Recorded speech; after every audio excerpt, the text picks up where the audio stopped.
Assalamualaikum warahmatullahi wabarakatuh. Perkenalkan, nama saya Taufik Ahmad Prasetyo dengan NIM 1407625098 dari program studi Pendidikan IPS kelas B. Tujuan saya membuat video ini adalah untuk tugas UTS Matkul Kewarganegaraan dengan dosen pengampu Bapak Rizky Ahmad Useini, MPD.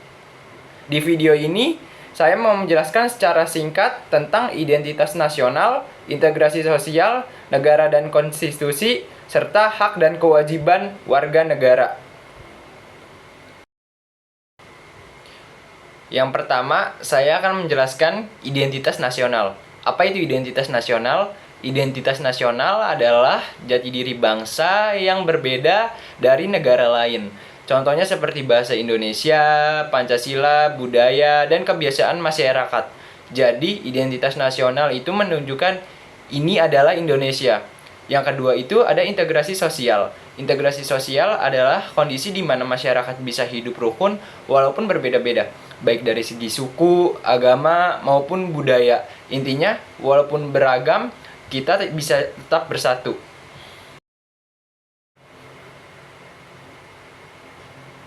Selanjutnya saya akan menjelaskan negara dan konstitusi. Negara adalah organisasi yang punya rakyat, wilayah, dan pemerintahan. Sedangkan konstitusi seperti UUD adalah aturan dasar yang mengatur jalanan negara agar tertib dan disiplin. Terakhir ada hak dan kewajiban bagi warga negara. Hak adalah sesuatu yang kita dapatkan seperti bebas berpendapat dan pendidikan. Sedangkan kewajiban adalah sesuatu yang harus kita lakukan, seperti taat hukum dan tata tertib.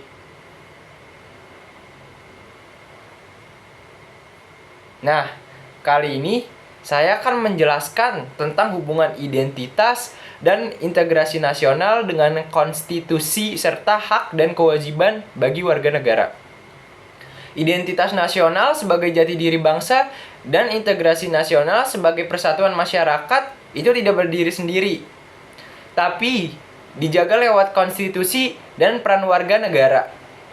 Konstitusi seperti UUD 1945 jadi aturan utama yang mengarahkan kita untuk hidup rukun, adil, dan saling menghargai.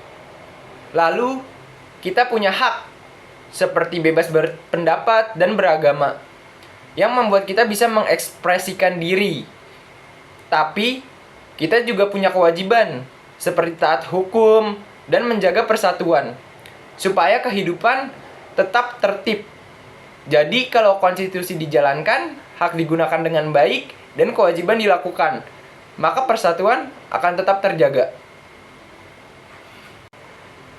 Hal yang paling berpesan bagi saya adalah saya sadar dari keempat materi tersebut itu saling terhubung.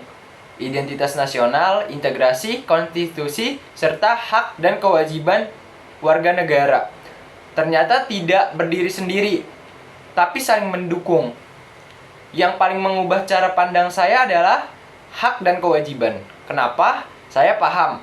Kalau tidak, cukup hanya menuntut hak, tapi juga harus menjalankan kewajiban.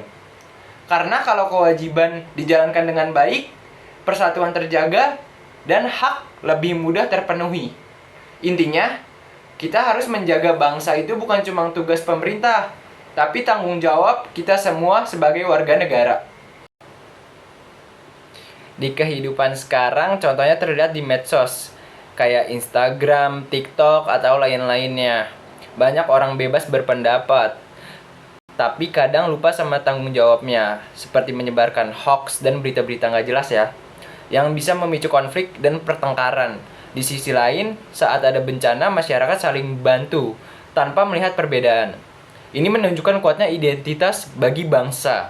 Intinya, semua tergantung bagaimana kita menyikapinya. Kita menjalankan hak dan kewajiban dengan baik sesuai aturan, supaya kehidupan tetap rukun dan persatuan terjaga. Nah, yang terakhir, saya akan membahas tentang kesimpulan dari materi 4 tersebut. Identitas nasional, integrasi sosial, konstitusi, serta hak dan kewajiban bagi warga negara. Itu saling berkaitan dan tidak bisa dapat dipisahkan. Kenapa? Karena konstitusi jadi dasar aturan, identitas nasional jadi jati diri bangsa, integrasi menjaga persatuan dan hak serta kewajiban, mengatur keseimbangan dalam kehidupan masyarakat.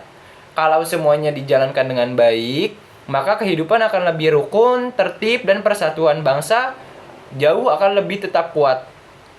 Sekian dari saya. Apabila ada salah kata dan perbuatan, wassalamualaikum warahmatullahi wabarakatuh.